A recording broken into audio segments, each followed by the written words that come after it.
Hello my dear students, कैसे हो आप सब। आप सभी का अपने YouTube platform RPM with Rahul sir पर मोस्ट वेलकम।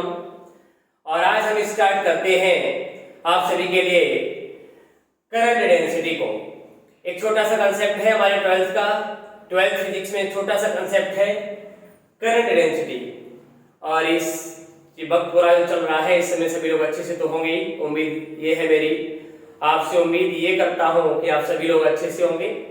और अपना भी ध्यान रखो, अपनी फैमिली का ध्यान रखो, लोगों से जैसा भी पॉसिबल है जो बताया जा रहा हूँ सभी को करिए। ये वक्त बुरा है और कम समय के लिए है ये सब निकल जाएगा। ओके, उसके बाद हम जैसे पहले रहते थे वैसे रहेंगे, कोई दिक्कत नहीं है।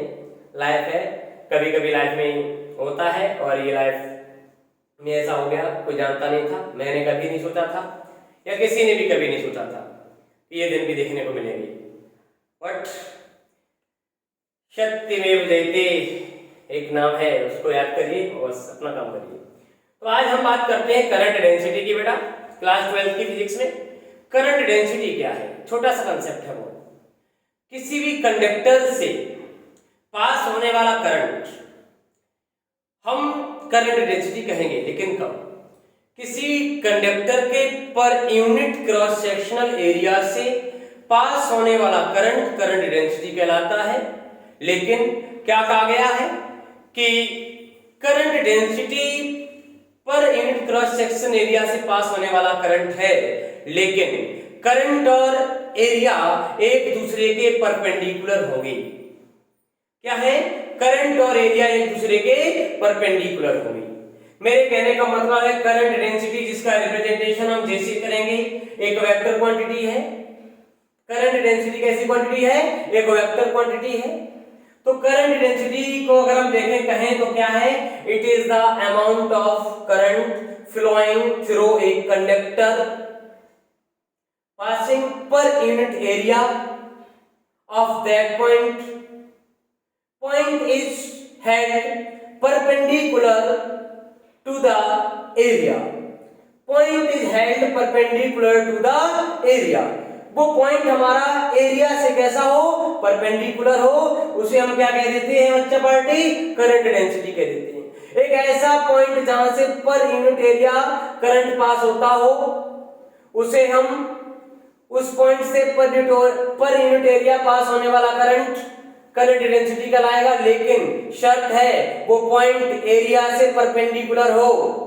ओके, कहने का मतलब ये आपका देखेंगे, जैसे ये है हमारा इस यूनिट एरिया से पास होने वाला करंट, यूनिट एरिया से पास होने वाला करंट क्या कहलाएगा? करंट डेंसिटी कहलाएगा। और जो पॉइंट प्रोवाइडेड किया हमने वो एरिया से कैसा है? परपेंडिकुलर है। एरिया से परपेंडिकुलर पॉइंट को हम क्या कहते हैं? एरिया से परपेंडिकुलर पॉइंट से पास होने वाला करंट क्या कहलाएगा? करंट डेंसिटी कहलाएगा। कहने का मतलब J इज इक्वल टू बनता है I upon A, I upon A।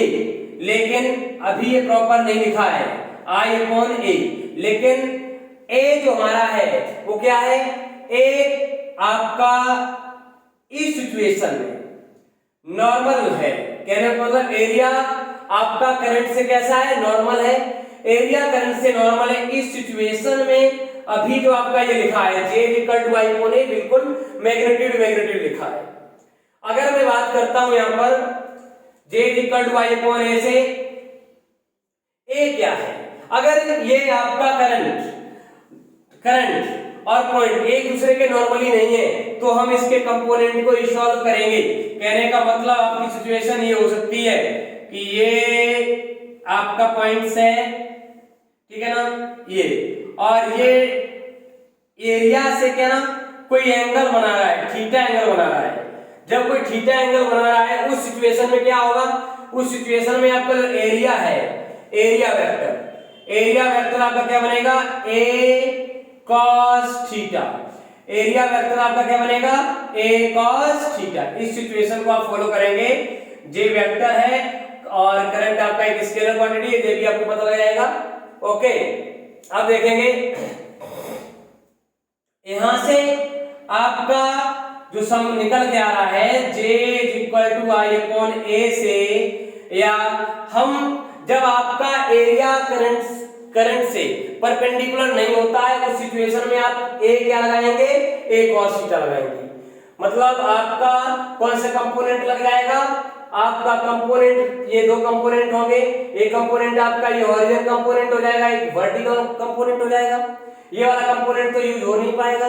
कौन सा वाला कंपोनेंट यूज हो पाएगा बेटा, ये वाला कंपोनेंट यूज होगा। जब ये वाला कंपोनेंट यूज हुआ आपका, यहाँ पर देखेंगे, यहाँ तो नहीं, हम यहाँ से देखेंगे, यहाँ आपका जब ये वाला कंपोनेंट यूज हुआ, इसका ये वेक्टर था, तो ये वाला कंपोनेंट A sin थीटा रहा और ये वाला कंपोनेंट A cos थीटा रहा, जिसकी वजह से क्या हुआ आपका A cos थीटा। अब इसको जब मैं यूज करता हूं तो दिखता है मैं J = I/A cos थीटा। और आपको पता है कि एरिया वो करंट कैसी क्वांटिटी है, करंट एक स्केलर क्वांटिटी है जो कि प्रूफ भी हो जाएगी। तो आप देखेंगे I = JA cos थीटा। देख रहे हैं आपने, कहने का मतलब अगर मैं बोलूं कि करंट डेंसिटी की डायरेक्शन किधर होगी, जो करंट की डायरेक्शन होगी, है ना, करंट डेंसिटी की डायरेक्शन किधर होगी, जो कि डायरेक्शन करंट की है। और हम बात कर रहे थे कि एरिया और करंट एक दूसरे के परपेंडिकुलर होंगे, लेकिन एरिया वेक्टर, ठीक है ना, एरिया वेक्टर जो होगा वो करंट के कैसे होगा, पैरेलल होगा। कहने का मतलब ये आपके यहाँ एक कॉन्सेप्ट निकल के आता है कि जिस सिचुएशन में किसी परपेंडिकुलर पॉइंट से करंट पास होता है तो पर यूनिट एरिया से पास होने वाला करंट क्या कहलाएगा, करंट डेंसिटी कहलाएगा। सिचुएशन क्या होगी, सिचुएशन यहाँ ये होगी कि देखो आपका जो करंट है I एरिया टू क्या अच्छा रहेगा, एरिया से परपेंडिकुलर रहेगा, है ना, एरिया से परपेंडिकुलर रहेगा। लेकिन area current I area vector से कैसा रहेगा, एरिया वेक्टर टू पैरेलल रहेगा। समझ में आ गया ना। इस सिचुएशन में यहीं से आपका बनता है क्या, J = I/A cos थीटा। यहीं से हम निकाल लेते हैं क्या, I = JA cos थीटा।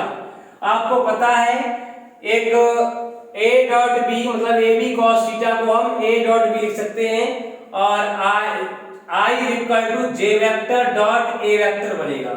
क्या बनेगा, J A, जहां से प्रूफ होता है, जहां से मतलब I = J A वेक्टर बनेगा, जहां से प्रूव होता है कि करंट एक स्केलर क्वांटिटी है। करंट कैसी क्वांटिटी है बच्चा लोग, करंट एक स्केलर क्वांटिटी है। आपको पता होना चाहिए करंट कैसी क्वांटिटी है, स्केलर क्वांटिटी है।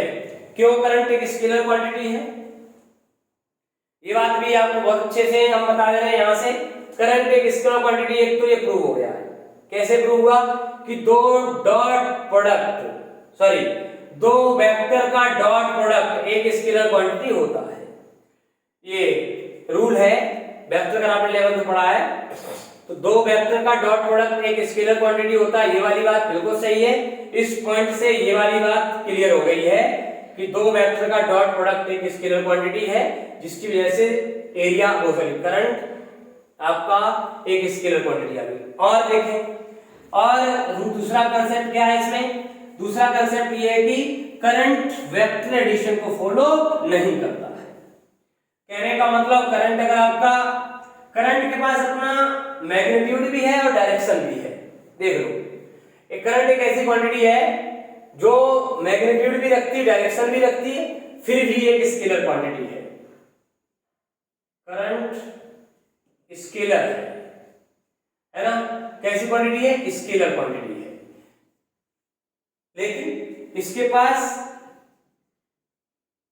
मैग्नीट्यूड भी है और डायरेक्शन भी है, दोनों चीज होने के बाद। लेकिन कंडीशन ये है यहां पर कि वेक्टर एडिशन को फॉलो नहीं करता है। वेक्टर एडिशन का मतलब है अगर एक पॉइंट है यहाँ पर करंट आ रहा है आपका, यहाँ करंट जाएगा तो ये इधर से तो आपको ये बताया गया है कि जो इधर से आने वाला करंट जाने वाला करंट डायरेक्ट इस वाले करंट के इक्वल होता है। अभी आपको इसी कॉन्सेप्ट को लेकर किरचॉफ ने रूल दे दिए थे, किरचॉफ ने रूल दिए हैं, ठीक। तो कहने का मतलब ये वेक्टर एडिशन को फॉलो नहीं करता है। हम ये कहते हैं कि ये वायर है, इस वायर में करंट यो करके फ्लो हो रहा है, तो बताओ ये इसमें करंट में क्या इफेक्ट पड़ता है। देखो बार बार डायरेक्शन रिवर्स हो रही, करंट के मैग्नीट्यूड में मुझे नहीं लग रहा कि कोई दिक्कत आती होगी, चेंज नहीं होता है। इस कंडीशन जो आपके सामने थी वो ये थी कि करंट डेंसिटी एक स्केलर क्वांटिटी है, सॉरी करंट डेंसिटी एक वेक्टर क्वांटिटी है और करंट एक स्केलर क्वांटिटी है, ये प्रूव हो गया था। और करंट डेंसिटी का आपने क्या निकाल लिया है, फॉर्मूला निकाल लिया है।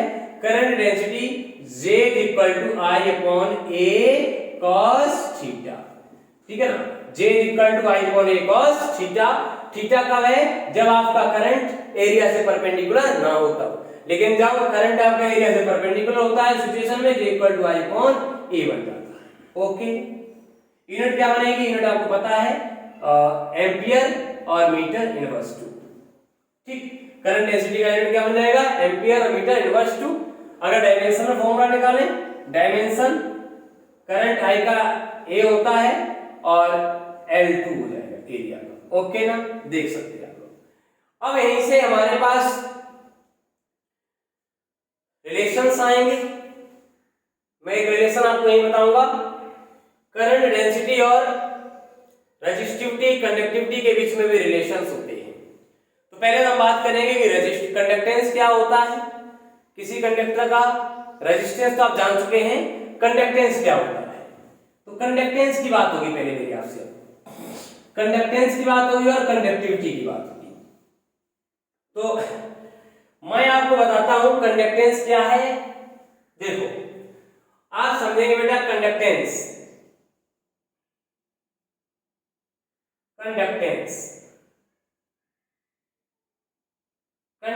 की अगर मैं बात करूं, कोई कंडक्टर है, किसी भी कंडक्टर से करंट कितना फ्लो होता है, कितना करंट फ्लो होता है, इसका मेजरमेंट कंडक्टेंस कहलाएगा।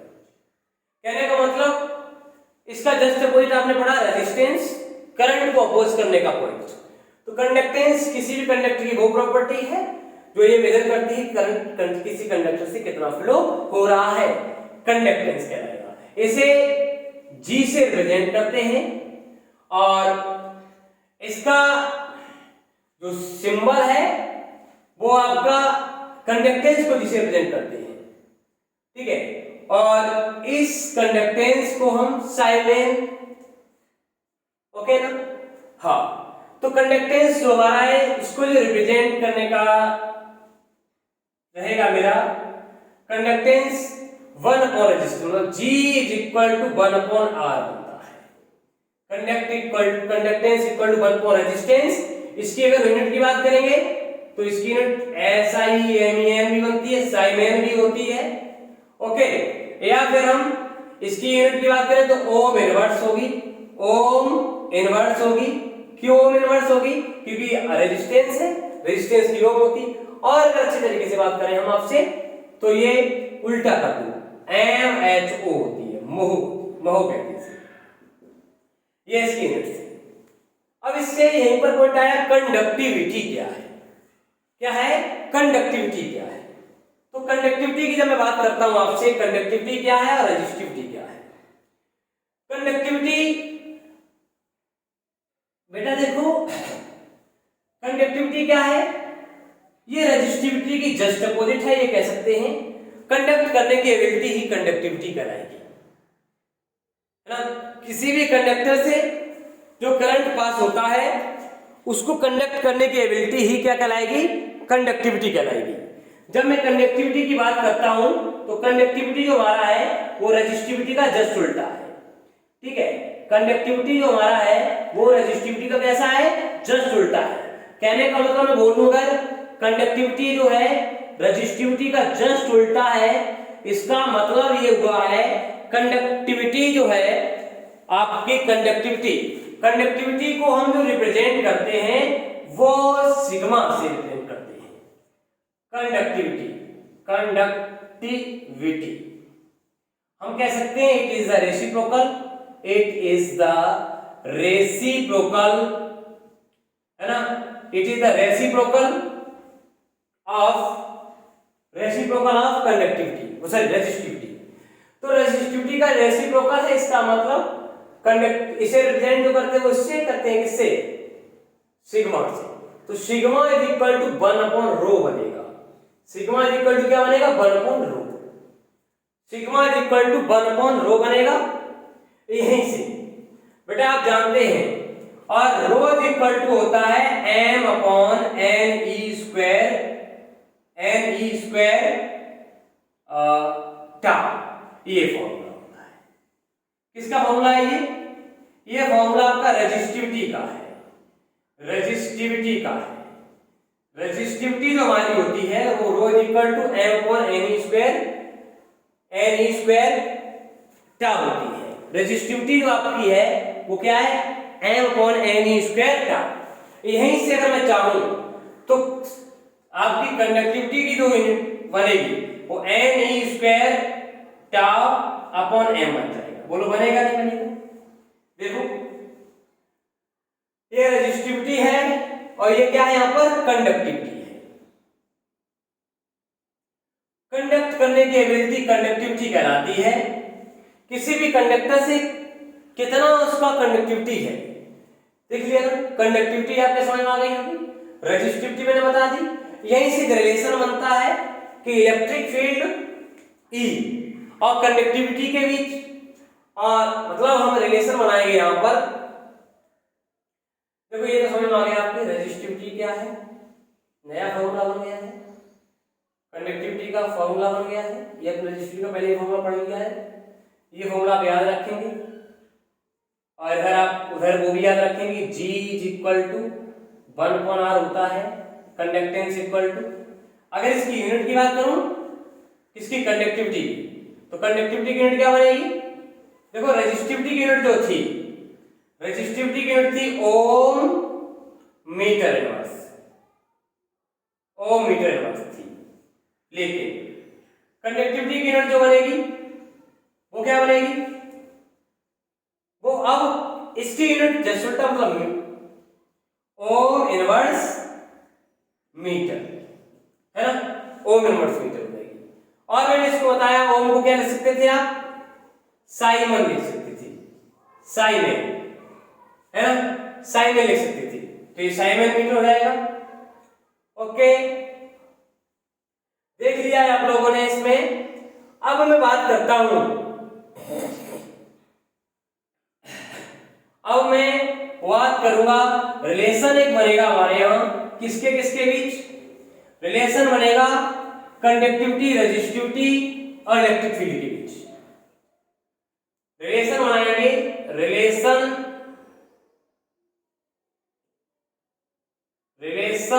बिटवीन कंडक्टिविटी,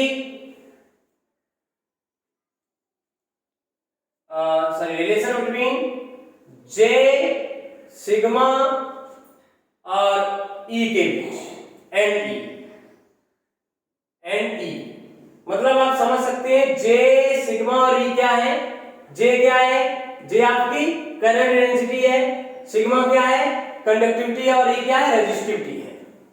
तो इसके बीच भी रिलेशन बन जाएगा बहुत आसानी से, बहुत इजीली रिलेशन हम कैसे बनाएंगे बच्चा, बड़े हम जानते हैं I is equal to NEAVD होता है। I इज इक्वल टू क्या होता है, NEAVD होता है। जब I इक्वल टू NEAVD होता है, यहां से आप I is equal to NEAVD से I is equal to NEA और BD की जगह पर E/m इंटू टाउ लगा सकते हो। इस सिचुएशन में इस A को नीचे भेज दो तो I/A equal to NE square और E बन जाएगा अपॉन M बन जाएगा और इंटू टाउ हो जाएगा। हो जाएगा नहीं हो जाएगा, जरा देखो यहां से मैंने कुछ देख लिया है, मुझे तो मिल गया था I/A जिसको हमने J लिख दिया। और ये N E square M into tau, ये भी हमने एक रिलेशन कहीं पढ़ा है। तो पढ़ा क्या, आपको जानते ही आप लोग, ये क्या है, N E square upon M into tau. ये क्या होता था, ये आपकी रेजिस्टिविटी होती थी। क्या होती थी, रेजिस्टिविटी। तो जब ये रेजिस्टिविटी है, सॉरी ये रेजिस्टिविटी नहीं होती, रेजिस्टिविटी होती थी rho is equal to M upon N E square. Resistivity आपने पढ़ी, rho is equal to N E sorry M upon N E square tau. कुछ ऐसा पढ़ा आपने। इस रिलेशन को देखना जरा, ये टा हमारा जो है ऊपर ही की तरफ है ना। इस रिलेशन को देखो जरा, क्या आपने ये रिलेशन पढ़ा है? ये रिलेशन आपने जब पढ़ा है, और ये रिलेशन दोनों दिख रहे हैं आपको कुछ, है ना। तो ये इसका जस्ट उल्टा है। कहने का मतलब ये जो सिंबल यहां पर जो चीज है वो इसकी जस्ट उल्टी है। मैं ये बता सकता हूं आपको कि ये सिग्मा जो आपकी है, सॉरी रो जो है, rho equal to M upon N square tau आपने पढ़ा है, लेकिन यहां क्या लिख रखा है, यहां आपका जस्ट उल्टा है। लेकिन आप जानते हैं कि सिग्मा वन को रो के इक्वल होता है। यहीं से आपने यहां बना दिया इसे, क्या, जे इज इक्वल टू, ये यहां पर आ जाएगा क्या, ये आपका देखो जस्ट रो और ई आ जाएगा। ये रिलेशन आ गया है। ये रिलेशन किसके किसके बीच का है, करंट डेंसिटी और आपका कंडक्टिविटी और इलेक्ट्रिक फील्ड का है। तो आप समझ सकते हैं। यहां से अगर आप किसी बच्चे को यहां डाउट हो सकता है ये वाली बात सर ने कैसे लिख दी है, तो ये वाली बात इसलिए लिख दी है बेटा, आपको ये पता है कि m upon N E square tau जो वैल्यू होती है वो रेजिस्टिविटी की होती है, लेकिन रेजिस्टिविटी कंडक्टिविटी के रेसिप्रोकल भी होती है। तो यहां से ये वाली बात भी आप जानते हैं, जिस वजह से ये वाला रेसिप्रोकल का सिस्टम दिख रहा है आपको। देखो ये एक दूसरे को उल्टा लिखा है, यहाँ m नीचे है, ये ओके ना, वाकई से ठीक है। इस वजह से हमने ये रिलेशन छाप दिया है। ओके, मुझे उम्मीद है कि आपको मेरा ये टॉपिक बहुत अच्छे से समझ में आया होगा। अगर आपको समझ में आया है तो हमारी वीडियो को शेयर करो, लाइक करो और हमारे YouTube प्लेटफॉर्म को सब्सक्राइब करिए। Okay, thanks for watching.